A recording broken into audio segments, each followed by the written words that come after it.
esto está en HD, a ver qué tal filma. Las personas son muy raras, la verdad, increíblemente raras. Sí, estoy un poquito más gordo, más... cabello igual, o sea... Bueno, quiero dar un consejo a esas personas que están enamoradas. Sí, este día ya pasó, 14 de febrero ya pasó. ¿Qué tal pasaste? Ni puta idea. Yo pasé solo, súper triste. Amor, ¿qué me vas a regalar este 14 de febrero? Nada, mi amor, porque sos horrenda. No me sé que gasté ni 1000 guaraní por vos.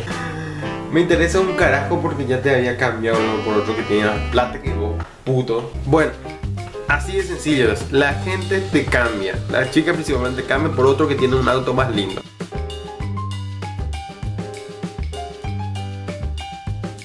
Yo que tengo una moto de mierda, no le va a interesar, pero bueno. El tema es que se vayan todas las remil, puta, no me importa.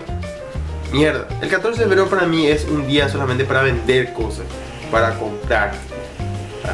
Tengo que estar cerquita de la cámara para que me escuchen bien, o si no va a ser de la mierda. La verdad que no entiendo a esas personas que están solteros. Bueno, sí, la verdad que entiendo a las personas que están solteros. Están que güey, forever alone, no pueden hacer nada. Están solamente sentados en su cama, entrando en el Facebook, quejándose del amor porque nadie le hace caso, como a mí.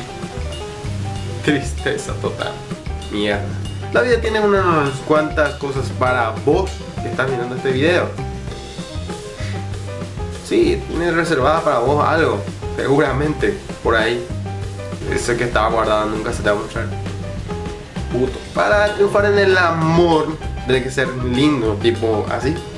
O así. O así. Ay, mierda. Así. De otra manera no resulta. Bueno, esto es haciendo una prueba de cámara para ver qué tal suena. A ver con este tono de voz sin gritar mucho, si es que me logran escuchar. Chao.